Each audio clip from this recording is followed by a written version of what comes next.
Like a dog. Hey everyone, welcome back to Isyour6covered. Appreciate you showing up. Tonight we're going to have some fun. We're going to have a lot of fun. We got a special guest tonight. We'll just call him Chris S for now. And does a lot of PRS style stuff, NRL. Talked about him a couple chats ago, and we were going to get some answers. I did get a lot of your guys' questions on emails and some of the comments from the post that I did earlier. So we're going to try to answer all those along with all the other stuff we have written down here. But I'd like to introduce you to Chris. Here we go. Let's start this fun. Welcome, Chris. Appreciate you letting me do this whole interview thing and let us learn from, all your accomplishments and everything. So appreciate you showing up. Yeah, man. Glad y'all have me on. Yeah, no problem. I know you know these guys here. What's up, Chris? How you doing tonight? Oh, yeah. How y'all doing? Good. Doing all right. So this is the first time you've ever been on a live chat? First time, yeah. Very nice. Thank you for having me. I do see a lot of trophies back there. I do see a lot of these things on the wall. I would assume they're probably, I don't know, trophies of some sort of. I know you're quite an accomplished shooter. I don't know if you wanted to start off. We already know your name's Chris, but if you want to introduce yourself and maybe, I know you're a very humble guy, but go ahead and pretend you are not you and let us know kind of so we can bounce questions off you, and these guys will get a feel for, the type of knowledge and, all the stuff that you've done. Yeah. Well, I've been shooting since 2004. I started ROTC at McDowell. Basically 3-position air rifles where I started. Actually, the first year I tried out, my freshman year, I didn't make the team. So went home, bought an air rifle, started practicing. Come back the next year and made the team and actually won a national championship my first year. So, and won 3 years of national championships in ROTC air rifle. So, from that I went into small bore 3-position and small bore silhouette, which is what you see behind me, is mainly what I've shot for so many years, and really only been shooting PRS for 3 or 4 years because it's just growing like wildfire. Everybody loves it. Very welcoming to new shooters, easy to get into. So that's where I'm at right now. Yeah, that's pretty awesome. I know that I did have a chance to meet you at our local range there, Virtuo Defense there in Old Fort, North Carolina. And it was definitely a pleasure meeting you. I remember when I saw you guys practicing for, I think it was a Tennessee match, maybe the Nationals or something. But you guys were out there and you had all the gear and gizmo gadgets. And I was like, damn, that's some cool stuff. But that's actually where we got interested in the Voodoos. Now, yeah, you shoot for Team Voodoo, correct, in rimfire? Yes, I do. I've been shooting with them for 2 years now. Yeah, well, that's where we got our feet wet, and now you got 3 guys over here that all own Voodoos. Hooked we can attribute that to you. Yeah. So I guess from air rifle, you got into rimfire 3-position. Did you go into center fire next, or did you go into rimfire with PRS style first? I went into center fire PRS first. I actually shot a little bit of high power across the course, 600-yard stuff. Yep. And that kind of intrigued my interest into PRS center fire, which, when I started, the rimfire PRS hadn't really started. Nobody really shot it. You had the 40X, which my gunsmith that builds my my centerfire rigs, he's one of the first guys that started converting 40Xs to repeaters. Yeah. And that's really where the rimfire PRS started. Mike Bush, him and Jonathan McElrod kind of come together, and they started converting 40Xs and making them repeaters and using axe mags. So that's what started the ball rolling with the Voodoos and, you know, all the Remington 700 footprint rifles, and that's where we are today. Yeah. I noticed you got the USO hat on. You want to give a shout out to who your sponsors are and who you shoot for now? Yeah, this year I'll be shooting Voodoo Gunworks, Motorcam Custom Rifles, US Optics, Krieger Barrels, Bison Tactical, and Atlas Bipods. They'll be helping me for Quite a sponsor 2021. list. Oh, you shoot for Lapua too, don't you? Yeah, Lapua Ammunition. Yeah. But yeah, they've helped me for several years now, and you know, without them, I wouldn't be able to do it. You know. Yeah, that makes a big difference. That's tough traveling. I remember, I was a couple months ago. You had to go somewhere, and it's got to be tough trying to make it to all these matches. Oh, he shot the PRS finale. Yeah, the snowstorm. Yeah, Oklahoma. Yeah, that was brutal. I've never been that far west shooting. Definitely a brutal match that time of year. Let me guess. Super windy, snow. Cold. Oh, yeah, very cold. It snowed Sunday. It snowed all day. 15, 20 mile an hour winds, just constant. So it's definitely an experience. Yeah, that'll definitely change up your game plan. Well, we got a kind of a list here. What would you say is your cleaning regimen for rimfire and centerfire? Maybe they're the same, maybe they're not. But there's a lot of people not so much argue, but they have questions. And let me know your thoughts on the cleaning regimen. We're gonna start a deep hole here with cleaning regiments because everybody's different. No, I know, but we had a chance to tell them what we thought. And I will say, I heard it from a great guy. I don't know who it was, can't remember, but cleaning a rimfire about every 200 rounds. What are your thoughts? Yeah, every 2 to 250 is about the furthest I'll take mine.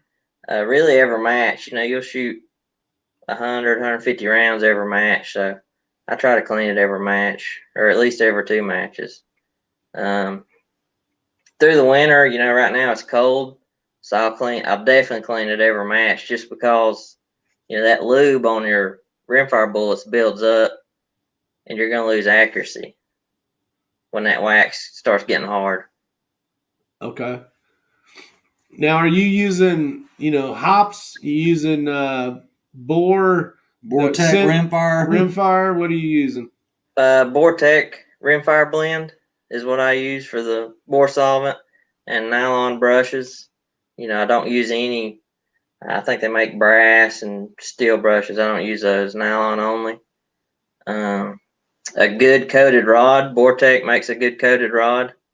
That's very important. And there's a process to it. You know, a good chamber, good action chamber guide is also good to have. A lot of people ask, can you shoot a 22 barrel out? You'll probably damage the barrel cleaning it before you will shooting it out. I have heard that. So when I'm cleaning rimfire, I always push the rod, from the action to the end of the barrel. I'll unscrew my jag, unscrew my brush if I have one on, and then pull it back, and make sure you don't hit your crown as you pull that rod back.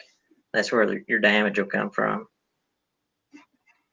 Nice. Yeah, I actually watched a video that Voodoo put out on how to clean it, and I pretty much follow that to the T, and I think that's pretty similar to the way that you do it. Yeah.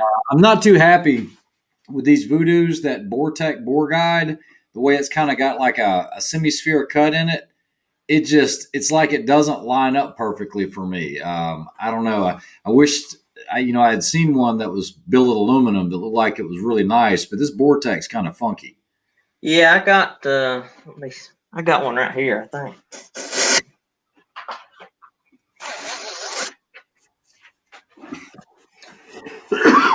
So this That's is what I this. was looking for. Yeah, this is one of the originals. I don't know. I don't have the new one, but this Yeah, is the one other of one's the. a plastic kind of material.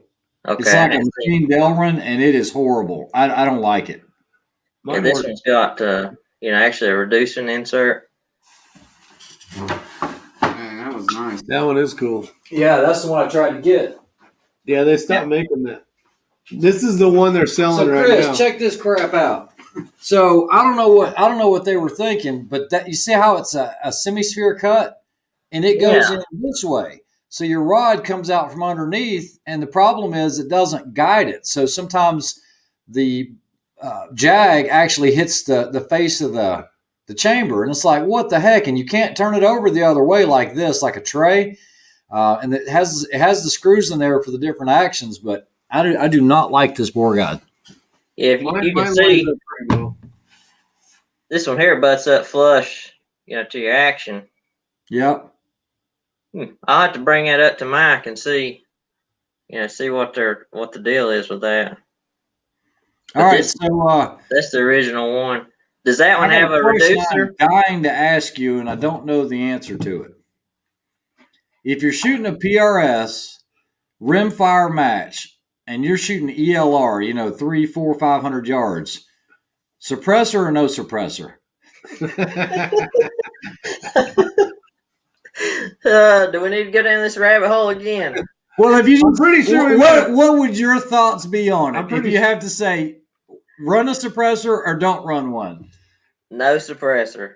That's what For I was rimfire. thinking. Somebody For told me rimfire. that Yeah, once. somebody told me that too.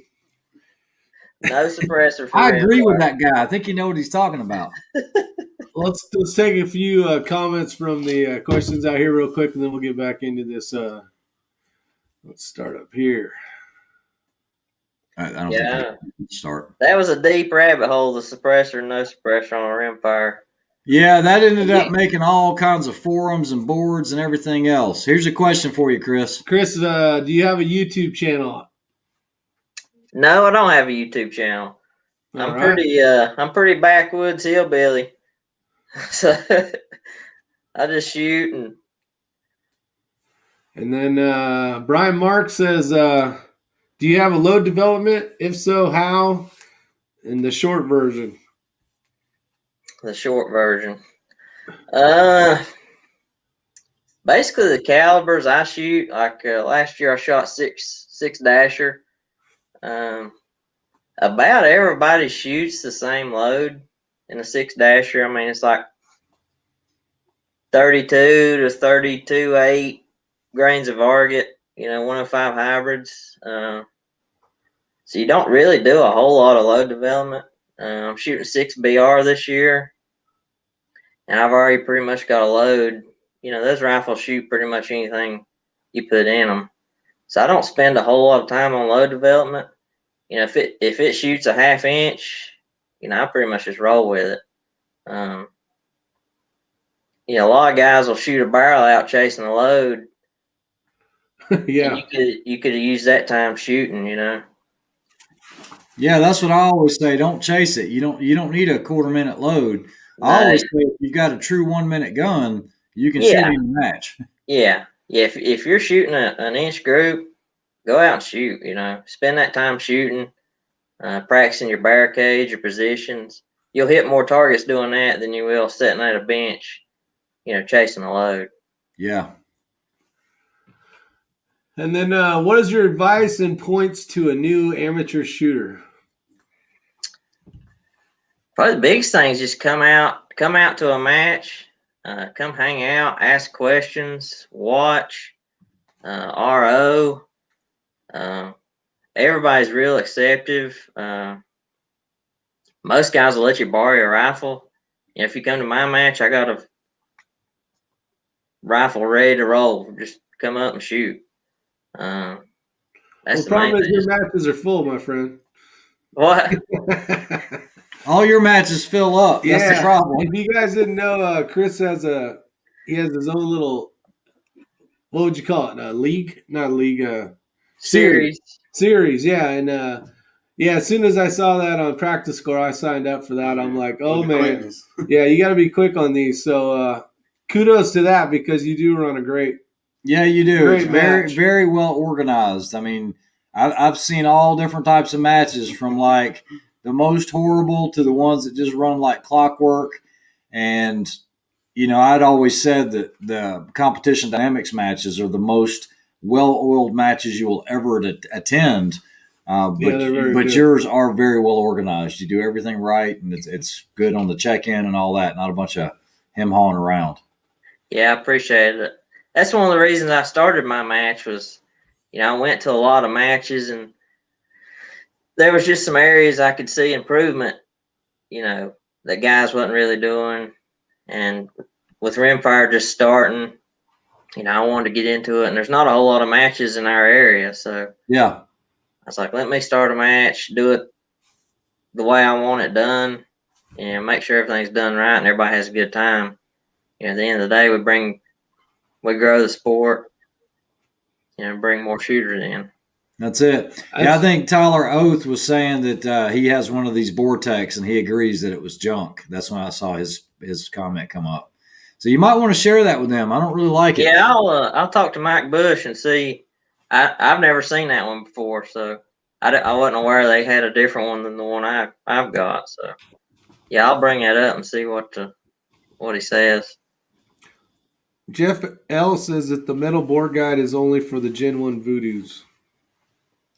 I'm pretty sure you're not running Gen 1. No, I've got I've got a Gen 1, but I got the newest one too, and it works just fine. All right, I see these guys are trying to figure out where I'm at. You think behind me all the North Carolina trophies they'd see. I got a few Georgia. You must be in Arizona, probably, I would assume. What's that? Oh, well, that means you must be in Arizona or something, Yeah, Arizona. Your location, of course. So Brian Marks has a question. You want to answer that one? Chris, I struggle with target acquisition. I shoot on 12 to 15 power. Is there any drills or tips I can practice so I'm not searching for targets? I see guys running an RMR. Yeah, I've seen a few guys run RMRs, but I don't think that's something that's really needed. And I shoot mainly around 15 to 18 power. The biggest thing, if you're having trouble, is get a good throw lever. Back the power down at the beginning of your stage, and once you find your targets, you can crank that power up if you want to with a good throw lever. As far as drills, just get out and shoot. Before I begin a stage, I'll look out over the barricade and acquire my targets and try to keep my eye on it. When the buzzer goes off, that way I can pick it up quick.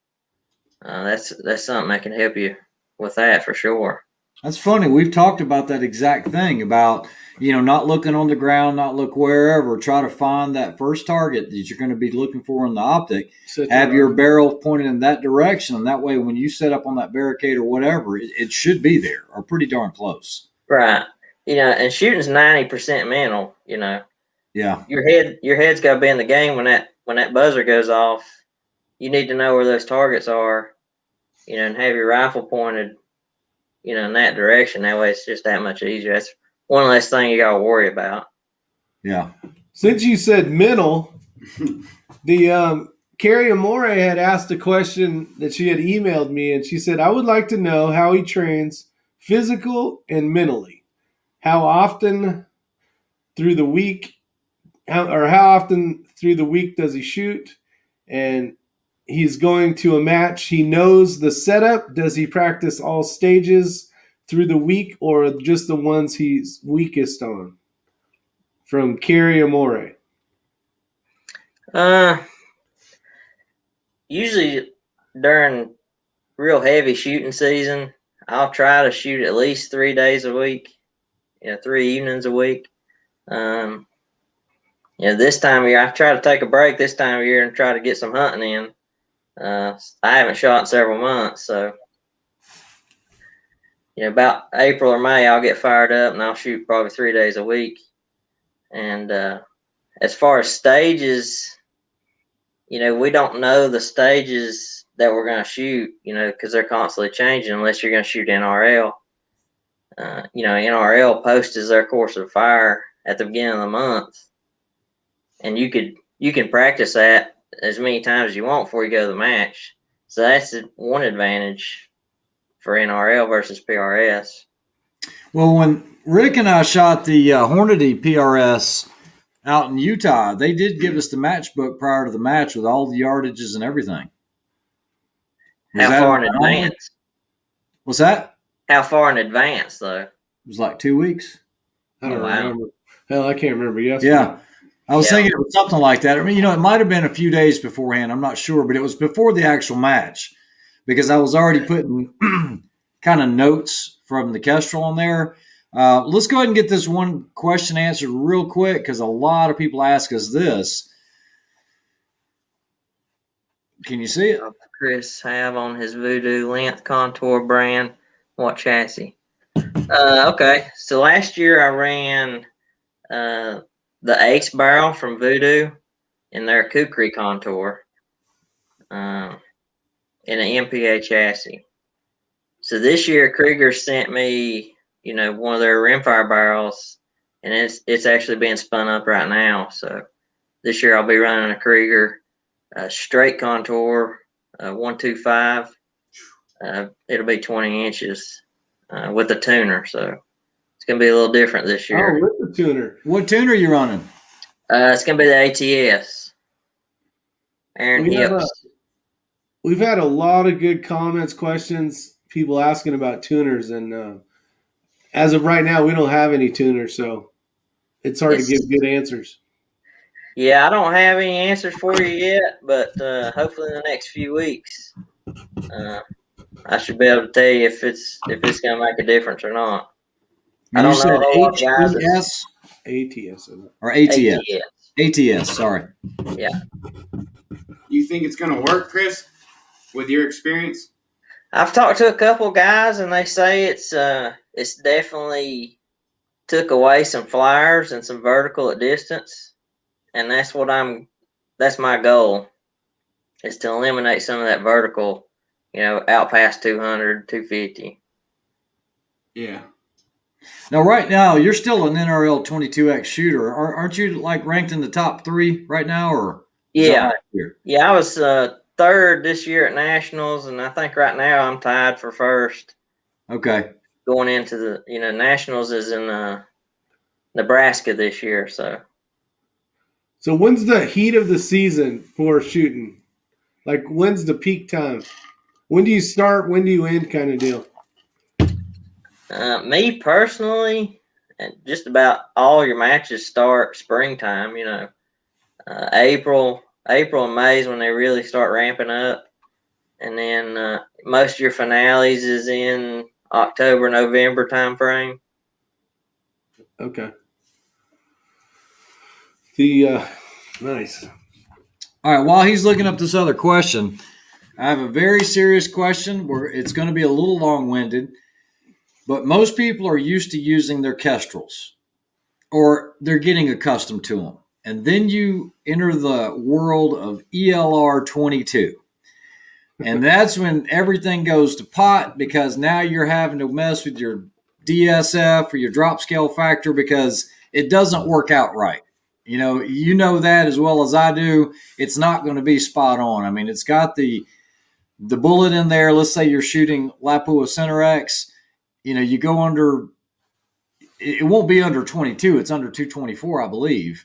And you can load that profile up and everything will be right. Your velocities will be right. But next thing you know, you fire at 300. What is your process of getting all of that done in your Kestrel? Are you using DSF at certain ranges? And what is your zero? 25 or 50? 50. All my zeros are 50. My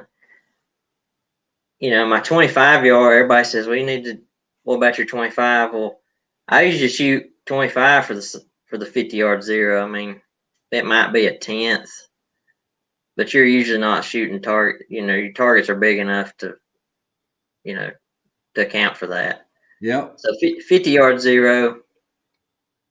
I got a Kestrel 5700 Elite. I run the custom drag curves from Yep. Applied Ballistics, and you have to true your DSF. And that, they say 100, 200, 300, 400, 500. That'll get you close, but I'm continuously playing with my drag curves. I mean, temperature affects all that. Yep. So, the week before the match, I'm at the range. I'm constantly truing that drag curve, getting as close as I can. And you can only do so much with rimfire ammo. I mean, rimfire ammo that's the breaking point of all this. It's not like centerfire. You can get an ES and SD of 1. The velocity is never going to be the same. The temperature just creates just too much of a problem with the rimfire. So I've done a lot of long range center fire, and I'm going to put it on record and say that this ELR 22 is a lot harder because it's constantly changing. Even though center fire it's not changing to the effect that this 22 is. And like you're saying, it's a variable you can't control because you're not hand loading. You've got what you've got. Yeah. My center fire, true it. I'll true it next month probably, and probably shoot the same data all year long. I mean, you just don't have to mess with it with rimfire. Rimfire, you're just constantly just fine tuning, trying to get as close as you can.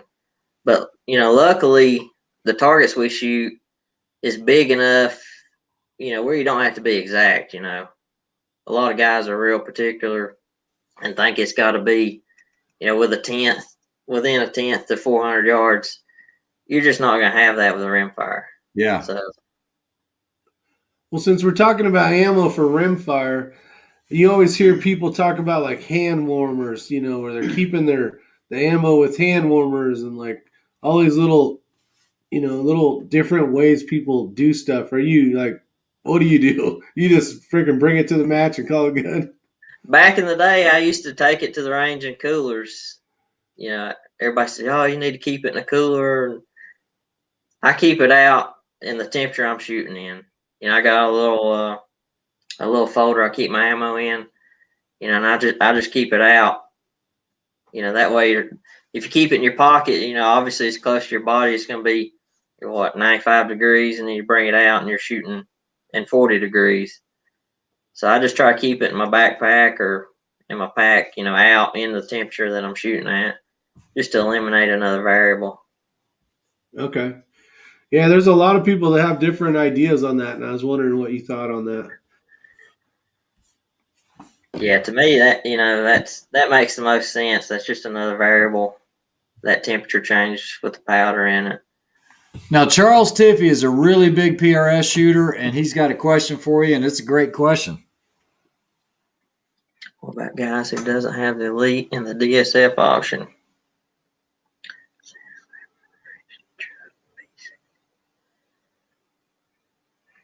See, I've always had a Kestrel with a DSF. I've never had to go that route. A lot of guys are using stray lock, but I can't speak on that because I've never used it. Are all you guys running Kestrels? Yeah, we've been using the 5700s since I've been using mine since about 2016 or so. I just transitioned. He just transitioned, but he actually learned on Street Lock, and we actually shot a couple matches in Street Lock back in the day. And it does work well if you don't have a Kestrel, don't want to spend the money. When do you start to use DSF? After how many yards? Well, DSF is for, the subsonic range. So rimfire, you're in the subsonic range the entire time, so you really need to use DSF. Yeah. Versus. Are you using it from 50 all the way out to 5 or 6 or what? Yeah. Or are you starting at 3 or so or 2? No, I start at 50. We shoot a lot of odd ranges under 100, and it's always pretty spot on. So. it's not like centerfire where you can true your BC at say 1,100 yards. There's no real, like 250 yards true the BC for rimfire. Yeah, I think JT holds right on that too. If you do want to spend the $150, but you can't upgrade that. I think to get the elite internal download, right? Yeah. Have you played around with Hornady, the 4DOF? I mean, No, I got a teammate, Tony Gamali. He's a Hornady shooter, and I think he's running the 4DOF, and he seems to have pretty good success. I know he does a lot of. He shoots at a lot of distances. He's got a chart for different temperatures. I mean, he has a huge chart with different temperatures and different ranges that he uses a lot too, just to back his data up. gotcha. Yeah, Charles says he generally trues his BC at 100 and then verifies out to 500. It has worked, but one never knows what will happen. Right. There again, you're factoring in the temperature. What temperature did you true it at? All right, got another question here. This one was from Tyler Orth, and it says, has he done any testing using barrels over 20 inches to see if the SD numbers are reduced? No, well, actually, I started with my 40X was a 26-inch barrel, and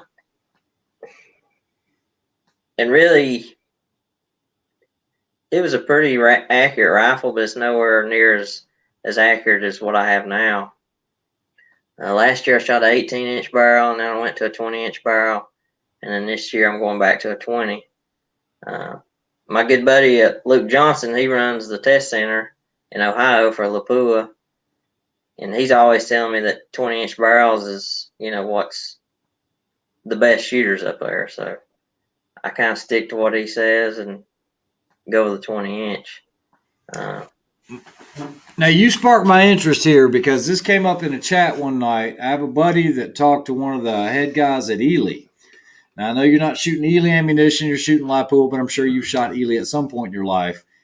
And what they told him was like the Ely, the 10X, there are different grades of that 10X, and a lot of that information that you hear that all the powders burn up at 18 and 20 and that you're just reducing your velocity is not true. They said a lot of like the Elys are the powder such that it is supposed to burn the full length of like a 26-inch long, like Olympic style barrel. Do you know anything about that, or have you heard that? That's the first I've heard. I've always heard that it's all burn up at 16 inches, or around about there. Yeah. But I've never heard of different grades. Like you say, it's designed to burn at that long of a barrel. That's interesting, though. Yeah, and that wasn't hearsay. That was straight from the source that was talking to the guy, and that was the first I had ever heard of it. Because once again, talking to you and watching some of the videos that Voodoo put out, they were saying 18 to 20 is optimal.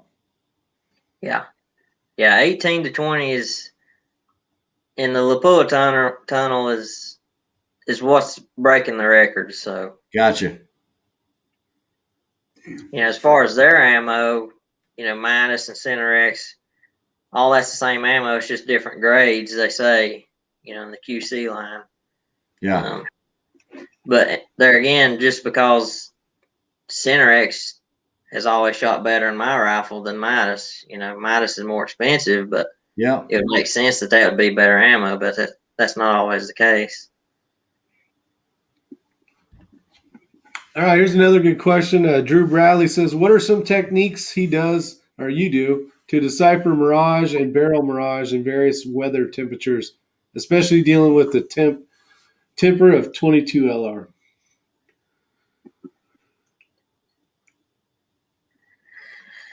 That's where good quality optics makes a difference. If you're running a $30, Tasco from Walmart versus, some of these high-end $4,000 or $5,000 scopes, they just burn through mirage a lot better. You really don't pay attention to it. Now centerfire, you're shooting 1,000, 1,200 yards. You're having to deal with mirage a little more versus 22, 400 yards. Maybe on a hot day, mirage is a problem, but nothing like centerfire. Centerfire, your barrel's getting hot. If you're running a suppressor, it's getting hot. So really, 22, it's really a non-issue for me. Well, what optic do you run? Or I don't know if you have a sponsorship through an optic. USO. Is always Yeah, US Optics, the Foundation series, the FDN 25X is what I run on the centerfire, and then the TS 20X is what I run on the rimfire last year.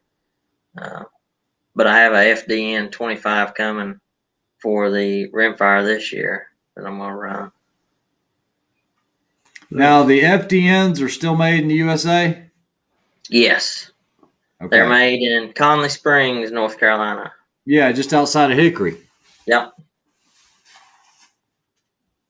all right. And the TS series is, made in China. They ship them here. They take them out. They test. I think it's 105 or 107 different tests they run them through. And man, they're solid. They're made in China, but it's a solid scope. I've run it all year and never had an issue with it.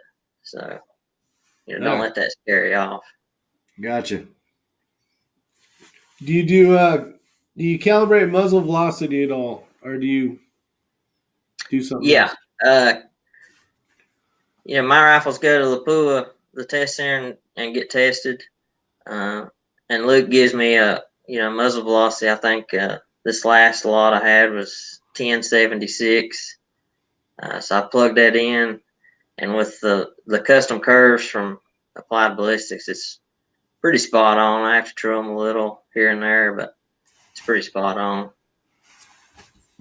If you don't have the ability to send it to the test center, a magneto speed or a lab radar to get those that muzzle velocity is very important. So Okay, so I get this question 5 times a week: magneto speed or lab radar? If you had to buy one right now, magneto speed. that's my answer. That's my answer. I give to all of them. I love shooting. And I have them both. I love shooting the shit out of a magneto. Oh yeah, he speed. likes tearing them up. Yeah, my favorite. What's your favorite hobby? Shooting the magneto speed. Shooting Ray's Now, I magneto will say speed. a magneto speed with an off barrel adapter. Yeah. I have a Wiser Precision mount. It mounts the Arca rail. That way I can shoot groups, and it's not on the barrel, and I don't have to deal with harmonics or anything like that. Who makes that? Wiser. Wiser. I think it's WISOR. Looks like I'm not making this mistake again. All right, I know you shoot for Bison Tactical with their bags. What's your favorite bag? If you can take one bag to a PRS or rimfire match, what's it going to be? I know this answer. I know this answer. The Smedium Game Changer. I was wrong. I asked you that. And you said the udder. The udder, big udders. Which he's got a new udder coming. It's a little bit smaller. That's probably my new go-to bag. Okay, so you're a big fan of the Medium Game Changer, right? Medium Game Changer, it's just hard to beat. I mean, everybody runs it. Which material you like the best? Or you might have said and I missed it. Wax canvas on, but that's what my udder is, and my medium. The udders, it's definitely better on certain situations than the Game Changer. Like 2x4 barricades, like the PRS skill stage. I definitely like the udder. Tank trap, I like the udder. How about the roof? The roof, I like the udder. Anything in that like 2x4 size, I like the udder better than the Game Changer. Now, if it's like a flat surface, I like the Game Changer better. And I use the Game Changer as a rear bag, versus the udder. Okay. Now, I had Chris Way on my channel, and he is a big fan of the Schmedium as well. But I want to see what your answer is. What weight fill do you use in that Schmedium? Heavy. All right. He liked the light. So Really? it's just what you get used to, I guess. Yeah. Yeah, I like the heavy feel. And my rifles are heavy. My 22 weighs 26 pounds, so definitely a heavy rifle. You set that thing on a barricade and it don't move. So Yeah. All right. So if you had a tire that was like this, basically up, standing up, free, what would be your go-to bag for that? probably the udder. The udder? Okay. With that size, yeah. We used it a lot at the. I used that bag that. Remember, Matt had won one of those udder bags at your last It's one of match. my favorite, hands down. I used it for the roof prop. I used it for there was 4x4s that were just sticking out of the ground at different heights. Right. That worked really well there. And then Rooftop. there was one more, some other stage, and I noticed myself grabbing that bag more than I would have thought. Oh, and the tank trap. The tank trap, obviously, that works great on a tank trap. Yeah. Yeah. It's a good bag, and he's got, like I say, he's got one out now that's just a little bit smaller and a little bit lighter. I think it's gonna be a really good bag. So the mini udder. You need to talk to Tom Fuller and ask him why he doesn't do the sticky bag Game Changer in the Schmedium. Because it doesn't exist. He bought, which one did you buy? I bought the pint size because we didn't have a pint sized in the or the bag, and it's small. see, it's still nasty from Oklahoma. It was so cold in Oklahoma. The second day, my bag froze. It was literally a brick.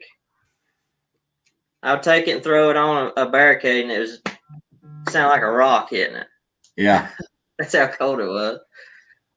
But yeah, this one, it's I keep it waxed. I can't remember what the wax is, but you can wax it, and it makes it actually just as sticky as the sticky one. Yeah. That's probably why they done away with that. But yeah, some guys recommended using surfboard wax.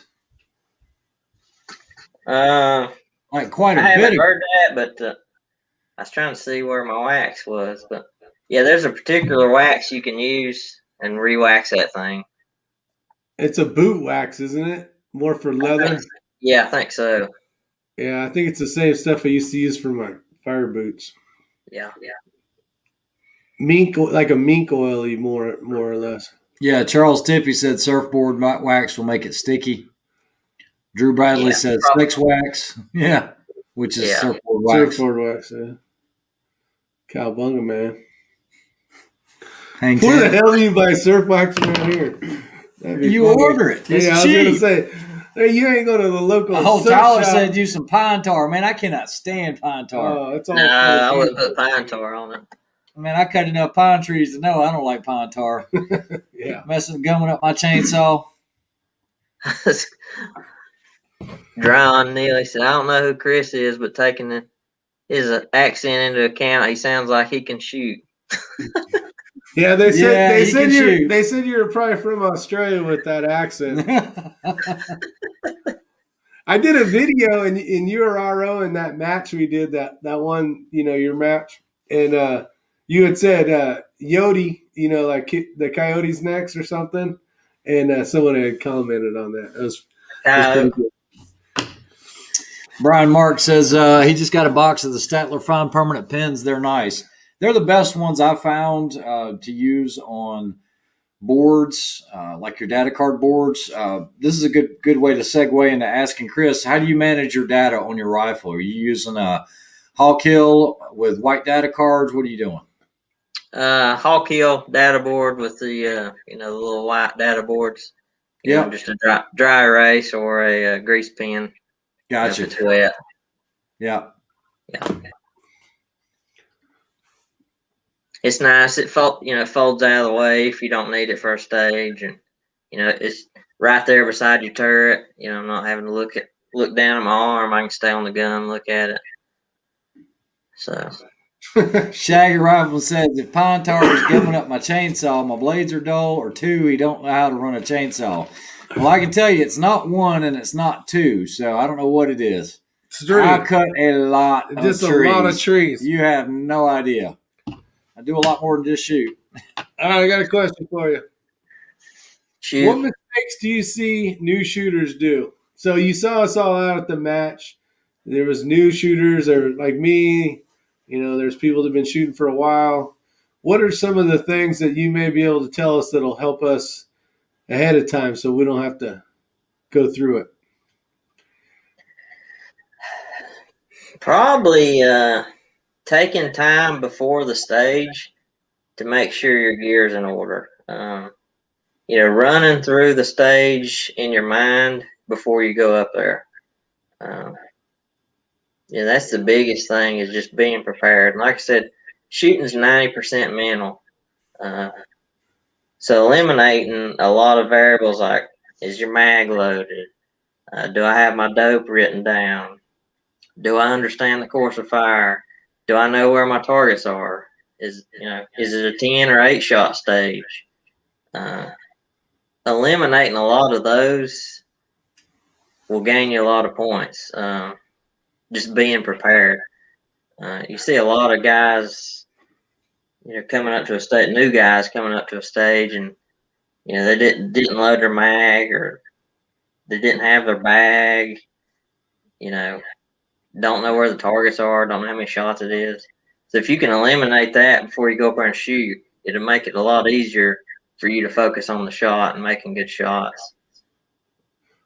Well said. Great answer. Making sure your turrets are zeroed out. Yeah, making sure your turrets are zeroed out. Or starting off with your first dope in. And that's one of the things we've said on the chats is you should be able to close your eyes before the stage. Let's say 2 shooters out. You should know exactly where you're going to be, where your reload might occur, where those targets are going to be, and you should be able to visualize that. If it's surprising you as you're looking through the scope, you're not ready for that stage. Yeah, that's a big key, is run through that stage mentally before you go up there and shoot, and make sure in your mind you know what you're going to do. Yeah. Now, if you have a 10-round stage, Chris. John said, got to have bullets in the mag. Yeah, that does happen. That does happen. If you have a stage that say 10 rounds, are you running a 12-round mag full? Are you running a 10-round mag, or 15, or what are you doing? I usually run 10 for 10. So you're not worried about having a misfeed or some little hiccup in there? No, not usually. I've got the mags tuned to my rifle, and they're pretty solid. I don't have a lot of trouble. I ended up tuning my mags after grabbing one of your mags, and they did well. They did well at that match for me. Yeah, he replicated that angle. That same angle. I ran that, especially on that 15 round. I ran that 15 round mag The entire day almost. Yeah, the entire day, which was the biggest pain in my ass. I sanded them down like 2 days before the match, didn't shoot them, and I go, well, the angle's got to be right or it won't be right. I left 2 mags stock and had my fingers crossed, and it worked out.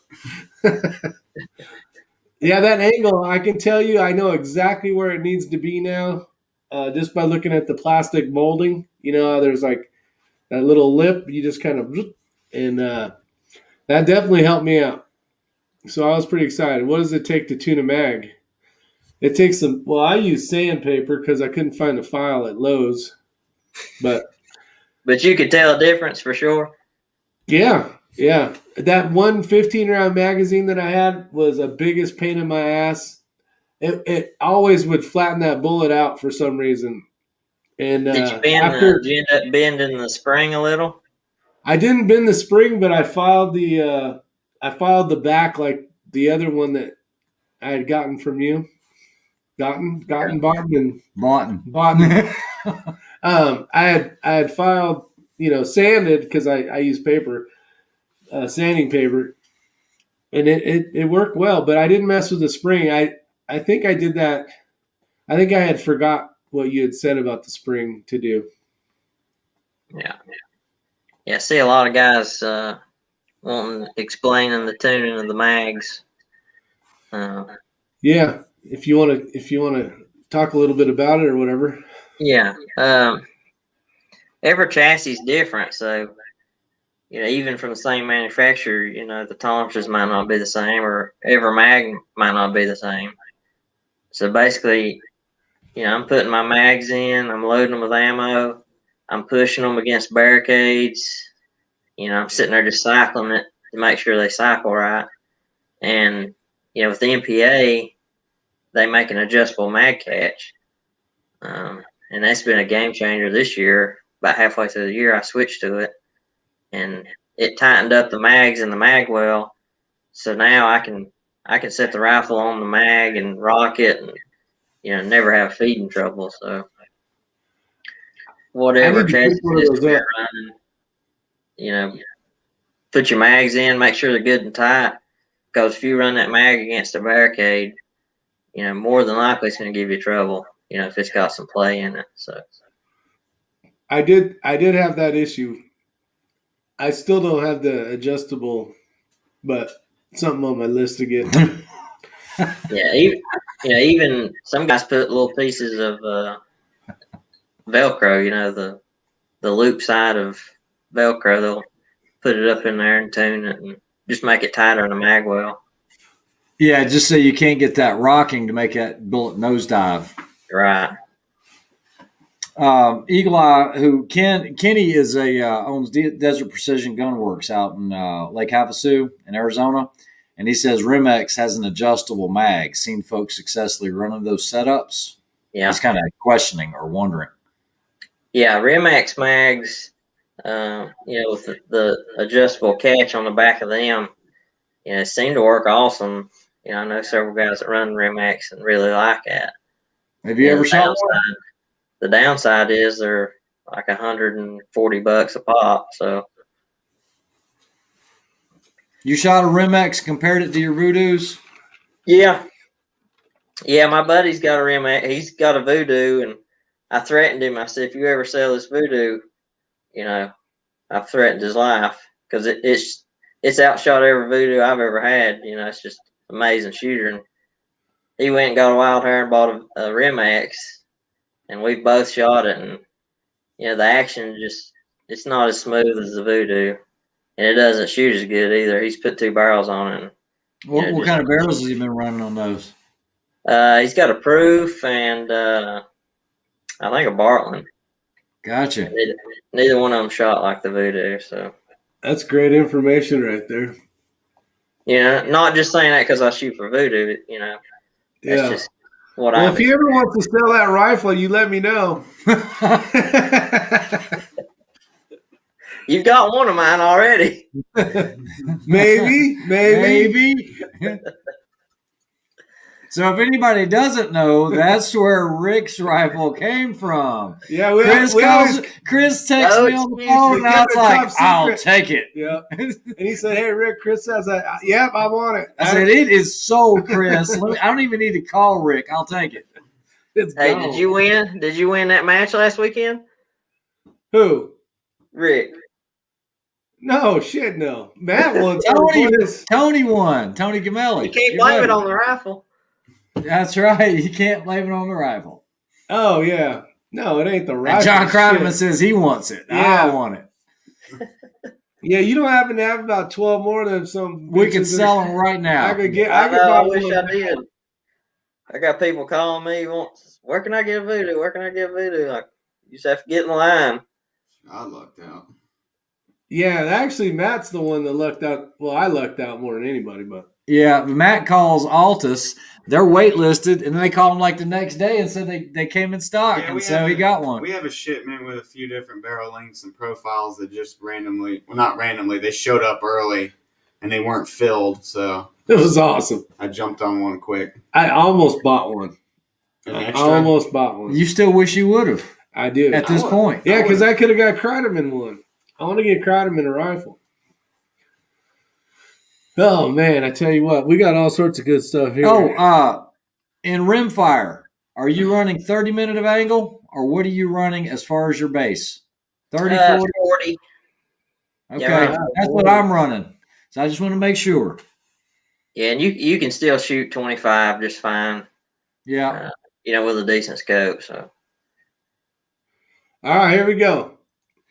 If you only had 200 rounds to shoot before a match, what shooting would you prioritize as far as like, would it be more low data, more prioritizing like practicing positional shooting, or more prone? Like if you had 200 rounds before the match, that's all you could shoot.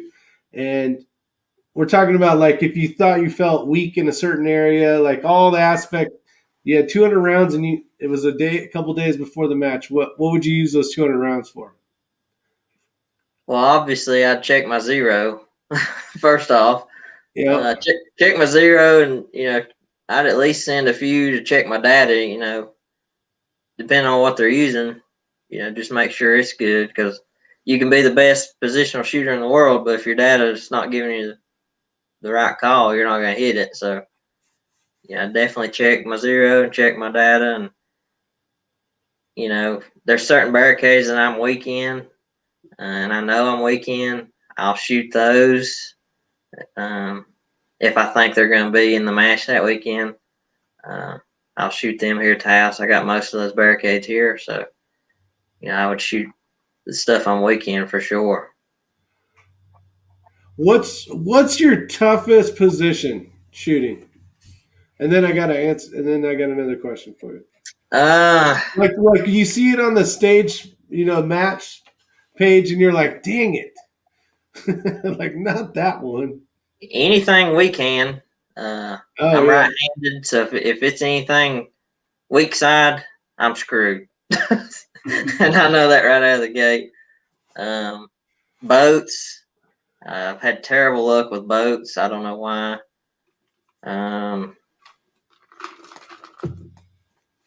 That's the two biggest. Anything position like cattle gates, tank traps, rocks, stumps. I'm pretty solid on all that stuff. So. All right. Do you mostly dial or hold? Which one do you do more? Mostly dial, but that depends on the stage. If it's a short time stage with a lot of different targets, I'll hold it. And then there's a lot of factors that goes into it. If I got a target at 50 and then the furthest target's at 400, obviously you can't hold that. So it just depends on the target array and how many different targets I got. But mainly, probably dial. I got a question I had onto that. When for your reticle choices, do you like more of a Christmas tree style, or do you prefer something a little less busy? Less busy for sure.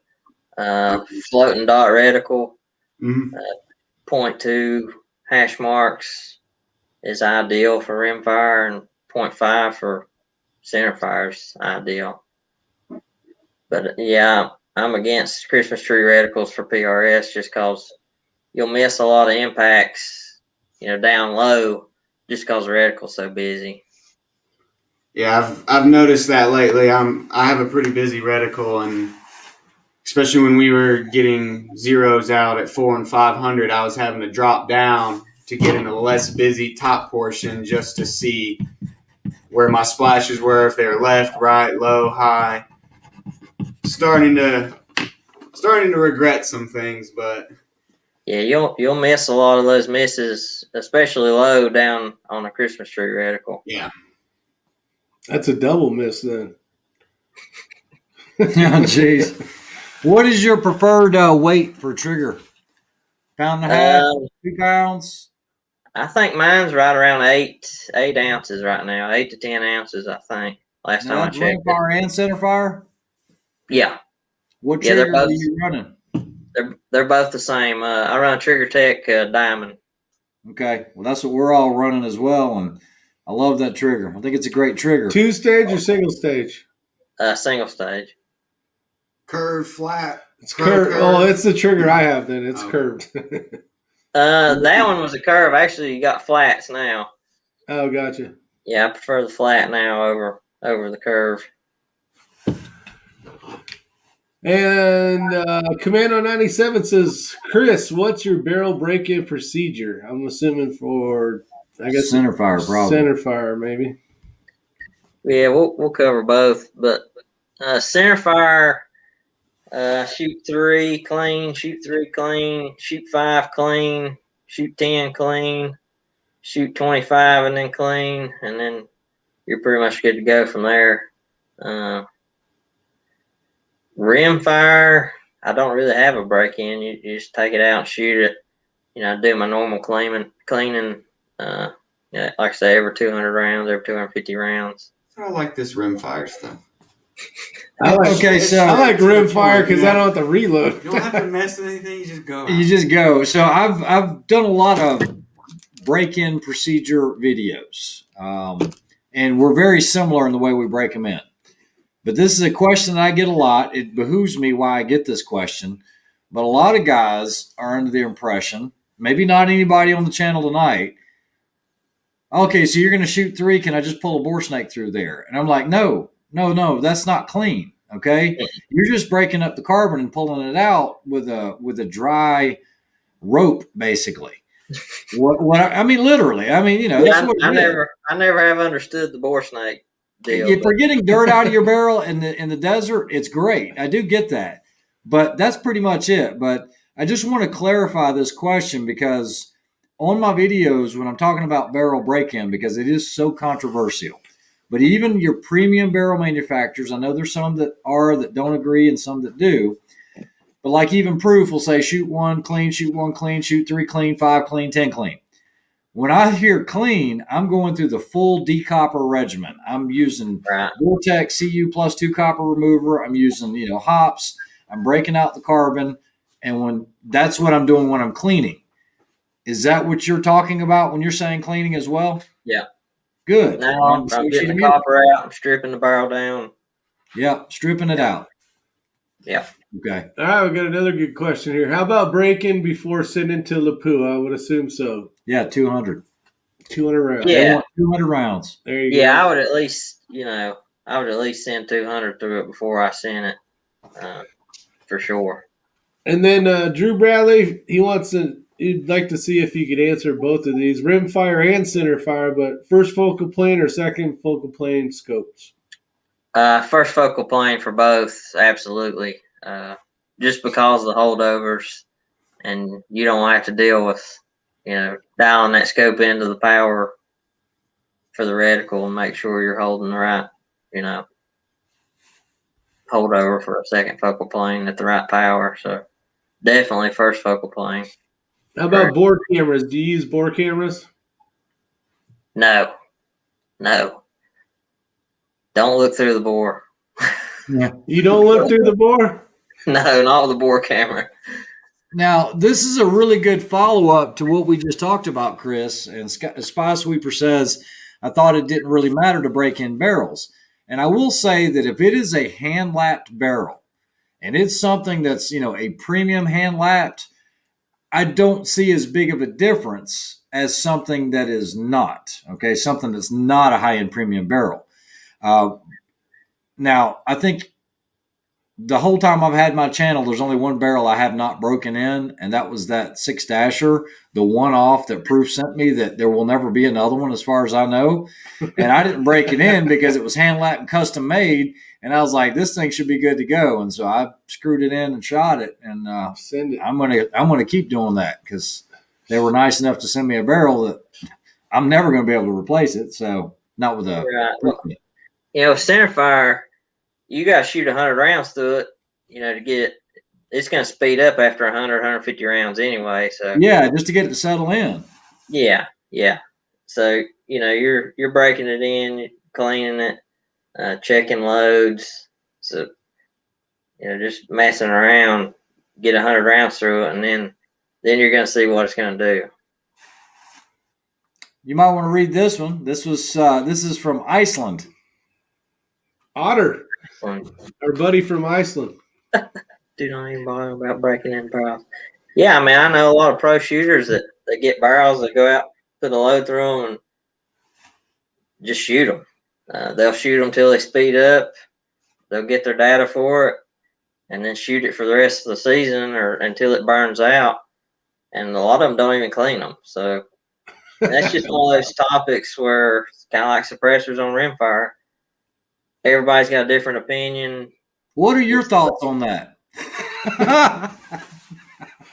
We know my thoughts on that. Yeah, I know. No suppressor in case you just showed up. Do you think a suppressor hurts you on a center fire? No, I shot suppressors for years. Well, I take that back. As far as accuracy, no. But as far as seeing impacts and trace, yeah, you can definitely see better with a brake versus suppressor. Because Yes. it's two different kinds of recoil. Suppressor reduces recoil, but it's more of a push versus, that brake is just a sharp stop in your Have you recoil. tried the Maverick? What are your thoughts on the Maverick by Area 419? Everybody, I've never shot one personally, but everybody I've talked to says it's the greatest thing since sliced bread. So It's weird. It is really nice. Yeah.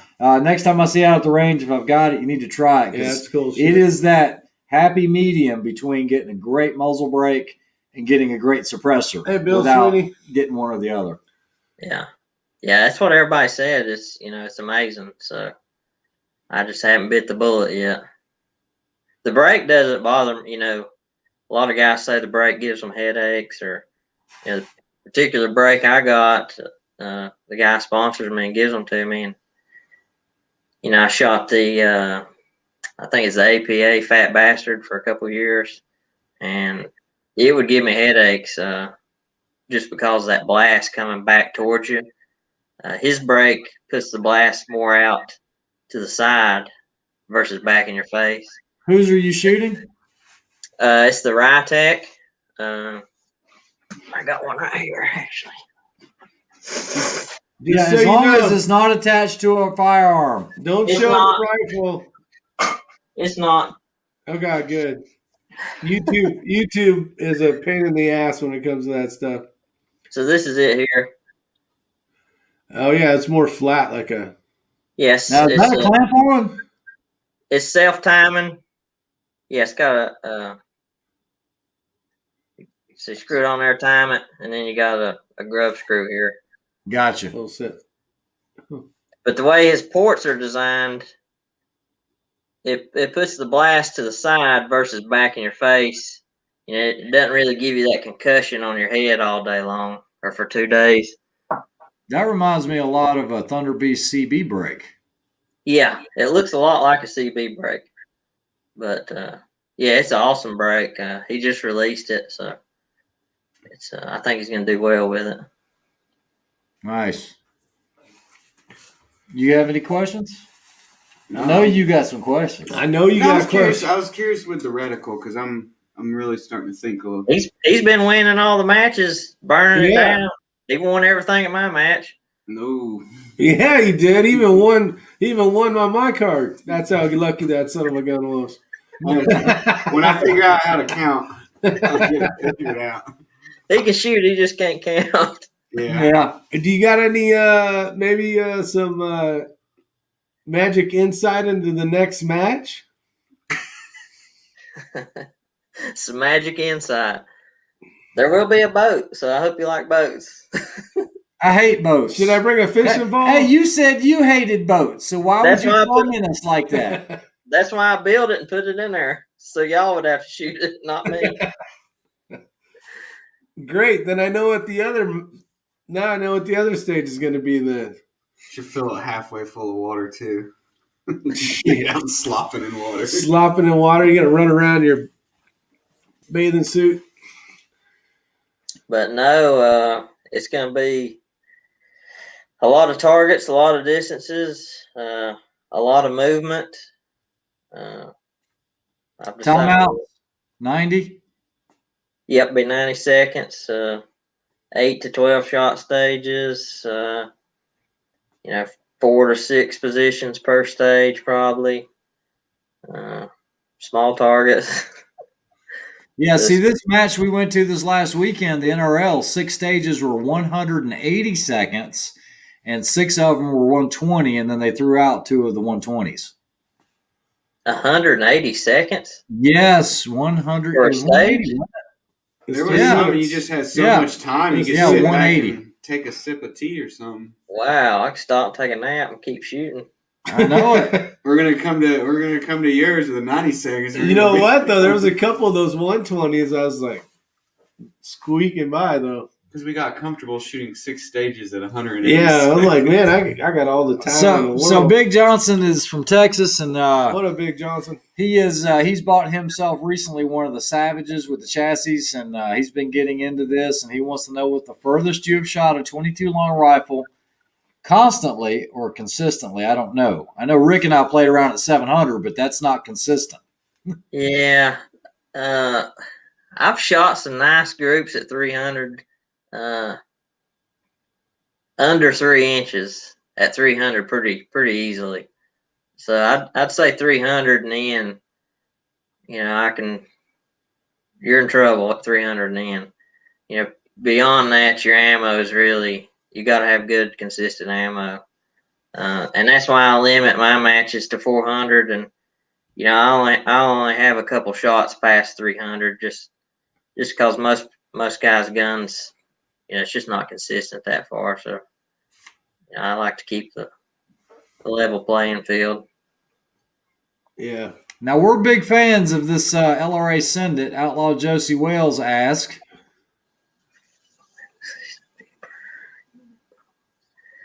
So I run the MPA chassis, and it's got a bubble level built into it right there behind the scope mount. Years ago, I had a bubble on my, actually mounted on the scope that I ran, but since I've been running the MPA, I just use that level there because it's right there in front of your cheek. You can look at it real quick, and so you don't use an LRA? No. Okay. Now, I got a lot of buddies that do, but I never have got one.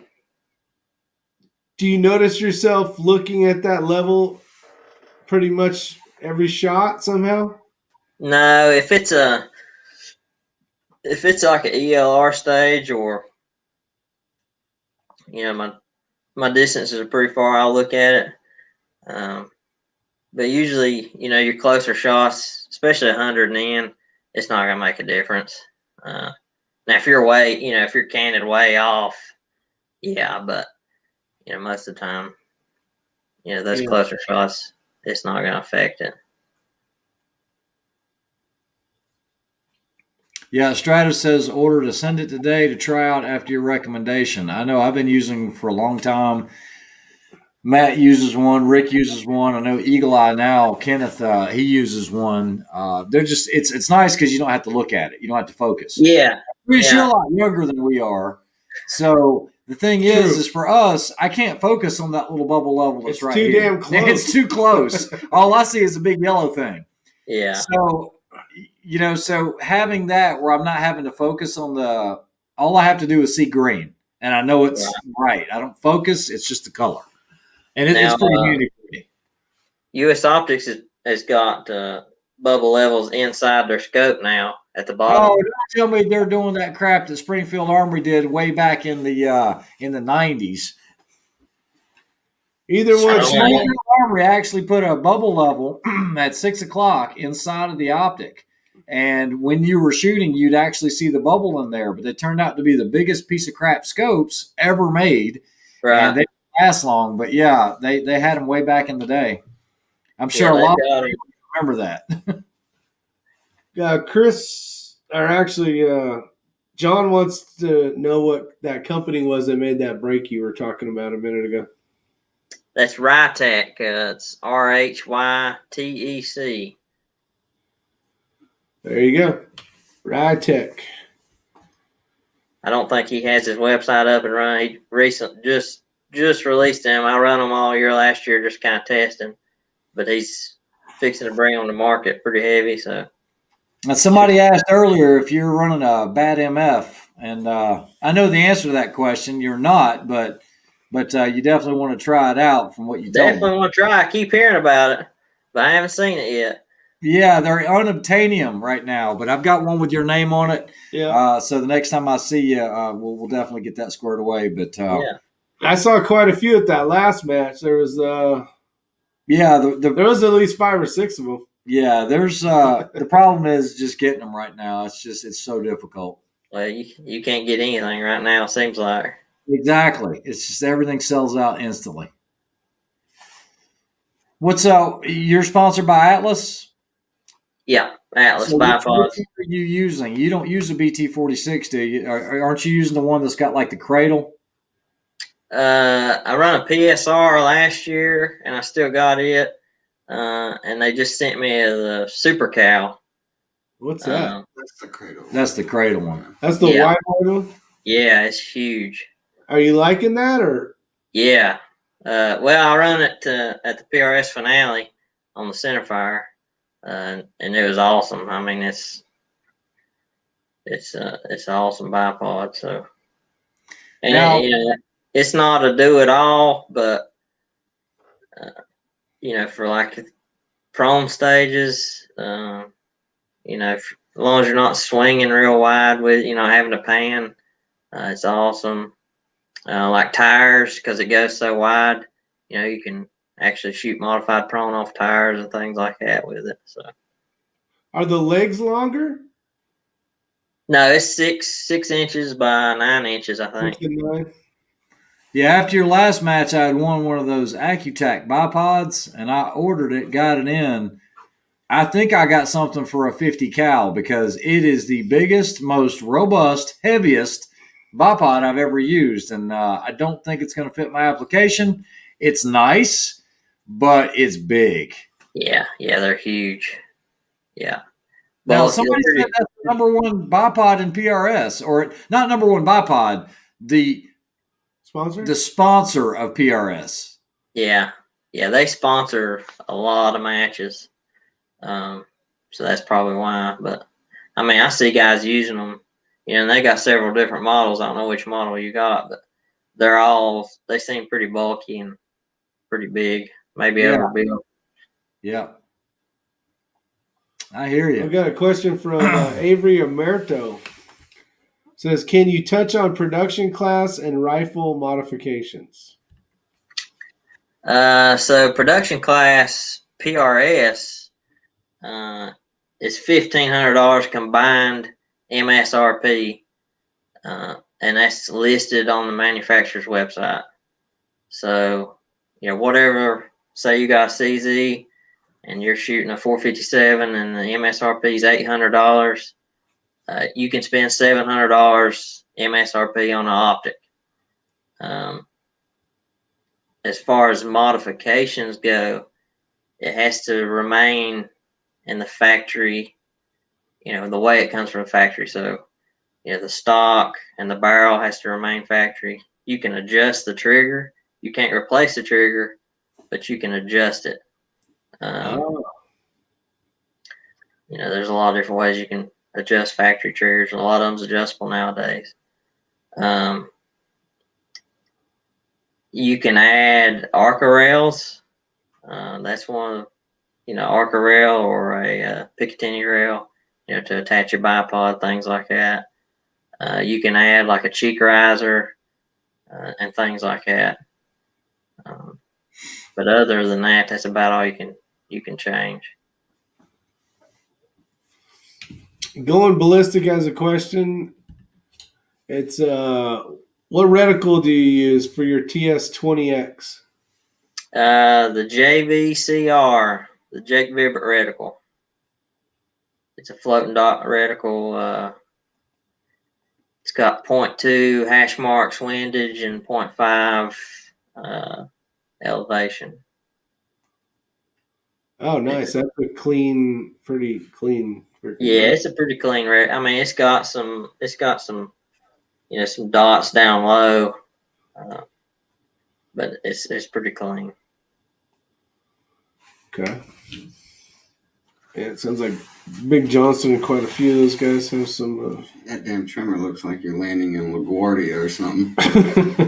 Yeah, my Yeah, buddy. so we're running the trimmers, and I did recant on some of the things I had said. It really depends on the purpose, because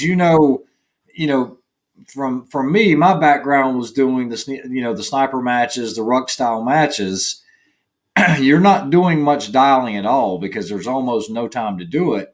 And I think that Trimmer 3 has its place for that, but it is completely the wrong reticle for PRS or rimfire. It's too busy, just like you said. And I think those dots, by the time you do zoom in, your wind hold dots will cover up, like a 50 cal impact. They just cover up so much. 22, Yeah. you're never going to see it. Yeah. Those reticles was designed for snipers. They're Yeah. out follow-up shots killing people. Yeah, exactly. And, that's one of the things I used to say a long time ago, but I always say it's a killing reticle or a combat reticle. And it's just what it is. You just got to call it what it is. Yeah. And it's great for those applications, but for getting into this PRS stuff, it's the wrong one. And I just hope, because I know Matt's kind of kicking himself right now. It was great for the DMR. But he didn't fast. shoot PRS. This is all kind of newer to us because we did all the other style stuff. So, yeah, I mean, just be careful what you listen to. I don't know if you guys listen to Rob's, Pop's Quest. He put out a video tonight and said, be careful, who you watch on YouTube. Don't just buy it because they said it. And, because he's felt guilty about it before. And so have I, just like in this case with Matt. He spends $3,000+ on the Night Force. He buys the trimmer based on the type of shooting he was doing at the time. But it's probably not the right reticle for PRS. Had he went with that reticle like a Mil XT, he could do both and do them well, but one's going to be more suited for PRS. Yeah, you hit the nail on the head. If you just go in there and put white out on your glass, that's it'll not be working. fine. No problem. You just white all that stuff out. You don't need all that. You just erase the shit you don't want. You just go in there and you just like an Etch-a-Sketch, just shake it up. Just shake it up. The thing is, they're always coming out with something new, and everybody's like, "Oh, I got to have the new thing." So it's never ending. I mean, there's always something different that you want, or it's crazy the things that's coming out nowadays. I never saw myself getting into the PRS style shooting, especially from like the ruck style sniper matches. Yeah, I'm gonna have. There's a lot more. It's two different sets of gear, really. Yeah. And guys, keep in mind, when we bring this information to you, and I've never asked you, Chris, have you ever done any type of USPSA or 3-gun or any of that where you got really competitive with it? No, I shot 3-gun a few years ago for about 6 months, and I was like, man, this ain't for me. Yeah. So the thing is with Matt and I, we met Rick a long time ago, but Matt and I have been shooting all different disciplines for how many years now? 10 years? As long as I've Yeah, so we're bringing a lot of stuff along as we go and trying to use equipment that we've had along the way, but we get into PRS and we find out, hey, you can do it with this equipment, like the Trimmer 3, but it's not the best suited for it. And so, I would just caution everybody, do your research for sure. We don't make anything off recommending, an LRA. We're not tied in with them. I don't get any kickbacks. We don't get nothing. You guys know I'm not on Patreon. I don't try to solicit for money or anything like that. But definitely do your due diligence. We don't mind sharing our experiences so you don't make mistakes. And like what Chris said, where you end up spending, you can buy yourself to death because the companies have to do that now to stay competitive. Yeah. You guys remember the days, cars were the same for 5, 6, 7 years. Yeah, Then they would go through a body style. Yeah. If you do that now as a modern day manufacturer, you will die. You have to do a change every year. Yeah. That old and that's they kept that model for like 20 damn years. Big Johnson, I still do have that. That's my it's a production 22, and it does have the Vortex Diamondback on it. Otter's got a good question. I think I know the answer already. 2 down. What are you using? Mill or MOA, Chris? Mill. I shot MOA for 14 years and was scared to death to switch to mill. and it's the best thing I've ever done. That's what I said. There you go. Good answer. Really, just If you're scared, you just got to bite the bullet and do it. It's super easy. We got Kevin DeLoach. Hopefully I'm saying that right. But he says, any tips or tricks for quickly calculating holds for candid shooting positions? Yeah, stay away from them. Yeah, stay away from them. Teammate Mike Suttle actually had I shot 2 matches where he had to cant the rifle 90 degrees, shoot on its side. And it's unbelievable. I would have never thought how the adjustment is for that. It's actually opposite of what you would think. Yeah. And with the rimfire, the only thing I could figure is you just had to shoot it and just see what it done and, get your dope for it. We don't shoot a whole lot of that, and it's actually a disadvantage. Luckily I was up on a Friday and I knew that he was going to have that stage, so I got to shoot it and get my dope for those distances. But the guys that didn't get to shoot it, they zeroed the stage because it's just so hard to calculate. Yeah, you got to have a little bit of idea of what's going to happen. Yeah, we went to a match and they had a 45-degree barricade where you had to hold at 45, and we weren't shooting at 100 or 200 yards. It was out there. It was a poke. And unless you knew what that was going to do and how much that direction, how low it was, you weren't even going to be close, Yeah. And, it sucked because it's like that kind of information needs to be put out. Just like you had prior knowledge of that 90-degree shot, it's tough. They dropped the hint on social media, and I guess it was like, oh, well, for those of you guys who signed up and are actually following our page or whatnot, you got the hint. The 411. Yeah, on what you might want to practice, gather. Figure out some data. Yeah. There's another good question. He said 8 ounces for his trigger weight. There you go. Yeah, I know it. 8 ounces. That's for both center fire and rimfire, correct? Yeah. Okay. So a lot of people have been talking about the Zero Compromise, the Impact 3. Mine arrives tomorrow. I hope I don't regret it. And Tyler, I don't know if you watched my live chat when I had Chris on, Chris Way, who shoots for XLR and a couple other companies. Really, really good shooter. He actually had a Night Force, Zero Compromise, the Collis, and one other one. And the ZCO, he said, I'm just sharing what he said. The ZCO wasn't doing as well on the test as what he thought. He said he noticed a whole lot more chromatic aberration around the periphery than he did on any of the other scopes. These are extreme tests. Good Lord. Sounds like we're going to be doing surgery. Say that one more time. I've looked through them, and, from the ones I've looked through, it's a pretty nice scope. They got awesome glass. So. Yep. Yeah, it's an Austrian company, and I think the owner actually came from, he came from Swarovski or Night Force? I don't remember.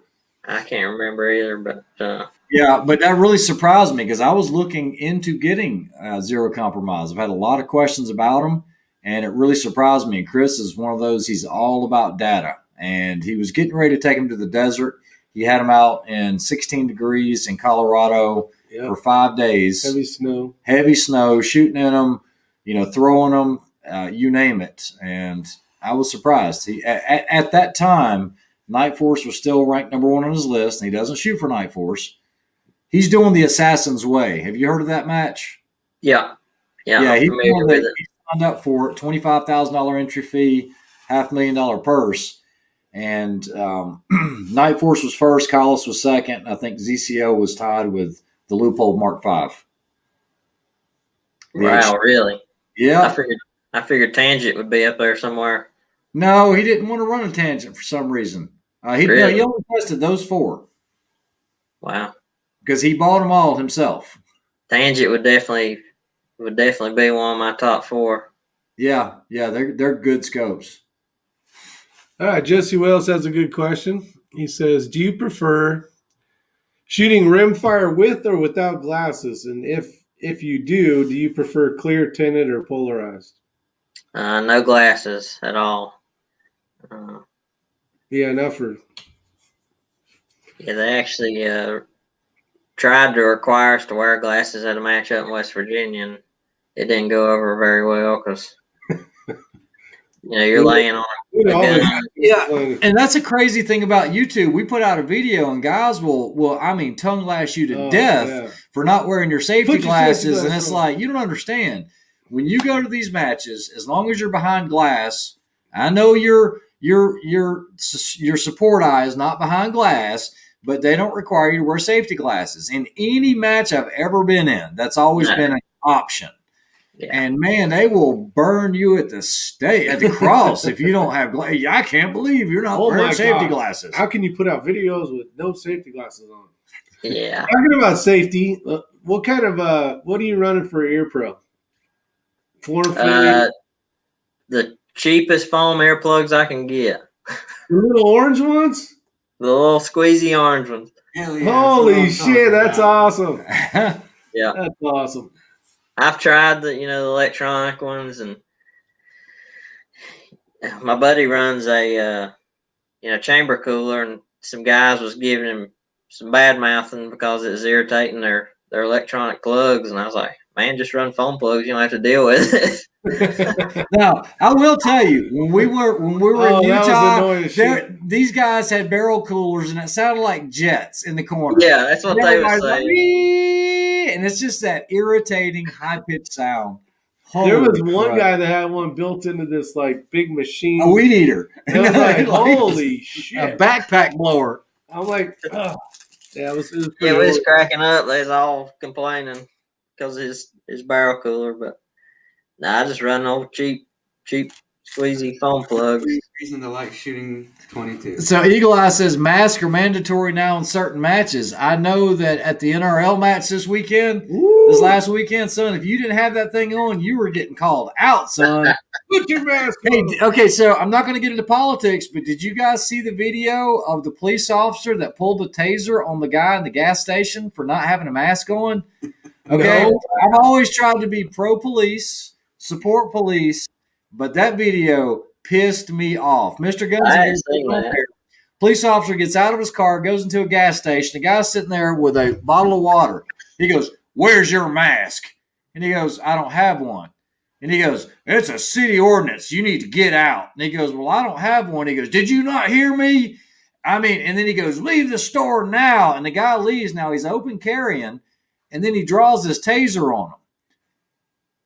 After the guy goes outside, then he disarms him, takes his SIG pistol, takes it, unloads it, throws it on the concrete, doesn't just set it down. He actually has to drop it on the concrete, calls dispatch, tells them that he's got the suspect disarmed, but he's still uncooperative. You need to watch that video. And I have nothing to do with Guns and Gear, with Mr. Guns and Gear, but that video pissed me off. And, because there was a lot of comments about, if they're going to do that over a mask and a city ordinance, which is not a law, it's a city ordinance, there will be some that come after your guns. I'm going to get off politics now. Are you all done?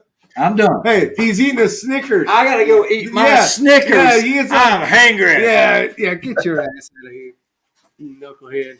That's pretty awesome. And don't forget to wear I can't believe he made, masks mandatory. That's the first match I've ever heard of that happening. Yeah, it wasn't. It was. It was strict. It was strict. Yeah. There was enough of us though that outvoted his ass that we were okay as long as we weren't near him. Right. What was the other rule? Or if it wasn't Ella. Yeah. Holy crap! He was like a stopover with Ella. Yeah, with Ella being a junior, even her dad had to have a mask on, being right next to him. Wow. I was like, where's Ray wearing his mask? I was not happy. Oh, man. Let's see. So Brian Mark says you buy a $4,000 scope, but you look through a $5 pair of safety glasses. Yeah, exactly. Exactly. Well said. Yeah, I didn't buy a $4,000 scope to look through cheap safety glasses. Well, Chris, I'm going to say this comment, and I'm going to hope you agree with it. Remember how we had talked actually when all three of us had started before the chat was live and said, it's amazing how fast an hour and a half goes. We're at actually an hour and a half now. Yes, sir. Did it feel like an hour and a half, or did it feel like 6 hours, or was it? No, it didn't feel. I mean, it went by quick for sure. Yeah, it was enjoyable. It was a lot of fun. Maybe we can get you on here again. Don't hit any buttons, Chris. When we leave, we'll still be able. Oh to yeah, absolutely. Thank you. Thank you for having me. No, I appreciate it. Love to get you on here again. Maybe we can talk again.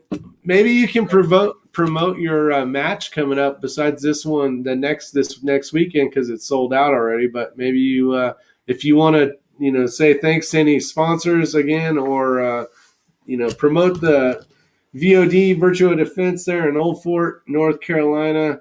I always try to give Frank some shout outs, but Oh yeah, shout out your what you got going, what's coming up, and all that other stuff. yeah. Frank at VOD in Old Fort, he's awesome. Let me host matches there, so you can check it out at VOD Tactical Rimfire on Facebook, VOD Tactical Rimfire on Precision Rifle Series website under Rimfire. So we're gonna have 6 matches in our series. Your top 2 will count, and then we'll have a finale, which will be invitation only. Probably to the top 50 guys, probably 60 guys. There'll be a lot of sponsors, a lot of prizes, so it's gonna be a huge series. And like I said, the first one's sold out, but the next one's in March. I'll open registration for it probably the week after our first one. Even if you don't shoot, come up, watch, learn, ask questions. You can shoot after the match. Don't be afraid to check it out. That's how you get into it. Everybody's real welcome you into the sport. So just come out and check it out. And yeah, thanks to all my sponsors, Voodoo Gunworks, Motorcam Custom Rifles, US Optics, Krieger Barrels, Lapua Ammunition, Kifaru International, Bison Tactical. I think that's it.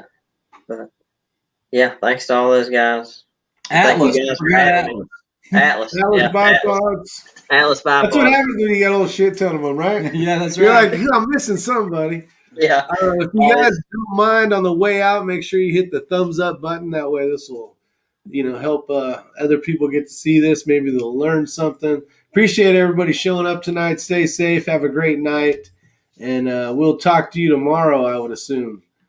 Later on, ladies and gentlemen. We'll see you on the next one.